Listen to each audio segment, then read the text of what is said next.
মশার অত্যাচার থেকে বাঁচার জন্য আমরা কিন্তু প্রতিনিয়ত অনেকগুলো পদক্ষেপ নিচ্ছি। বিশেষ করে আমরা সবাই কিন্তু ঘরের মধ্যে কয়েল ব্যবহার করছি। কয়েল যতক্ষণ জ্বালাবেন ততক্ষণ হয়তো মশাগুলা কিছুক্ষণ হয়তো আপনাকে মশা কামড়াবে না, পরে কিন্তু আবার মশা কামড়ানো শুরু করে দেয়।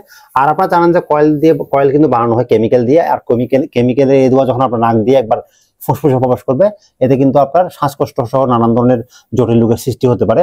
আর হচ্ছে আপনার এই কয়েল দেওয়ার পরও কিন্তু আপনার কিন্তু মশা থেকে পরিপূর্ণ নিস্তার পাচ্ছেন না। সেক্ষেত্রে আমরা অনেকে মশার মারার স্প্রে ব্যবহার করি। স্প্রেগুলোতে আসলে মূলত কেমিক্যাল ব্যবহার করা হয়। এই কেমিক্যালগুলো আপনার নাক দিয়ে প্রবেশ করলে অনেকে কিন্তু যাদের অ্যালার্জি সমস্যা থাকে তাদের কিন্তু সমস্যা হয়ে থাকে। এছাড়া আমরা তো প্রতিনিয়ত বিছনায় ঘুমানোর সময় মশারি ব্যবহার করি। অবশ্যই ঘুমানোর সময় বিছনায় মশারি ব্যবহার করা উত্তম, কারণ হচ্ছে বিছনায় আপনি মশারি ব্যবহার না করলে সেক্ষেত্রে কিন্তু আপনাকে মশা কামড়াতে পারে এবং মশাবাহিত রোগ হতে পারে। আর এর থেকে যদি আপনি একটু স্মার্ট চিন্তা করেন, তাহলে চাইলে আপনারা এই ধরনের কাস্টমাইজ জানালা নেটওয়ার্ক ব্যবহার করতে পারেন। আপনার বাসায় যে সমস্ত মশার প্রবেশদ্বারগুলো রয়েছে, দরজা, জানালা এবং বাথরুম ভেন্টিলেটরে এই ধরনের কাস্টমাইজ মশারি নেট ব্যবহার করে আপনার বাসাকে মশামুক্ত রাখতে পারেন। সেক্ষেত্রে আপনি আপনার পরিবার কিংবা আপনার বাসার ছোট বাচ্চারা কিংবা আপনার বাসায় বয়স্করা মশা থেকে নিরাপদে থাকবে।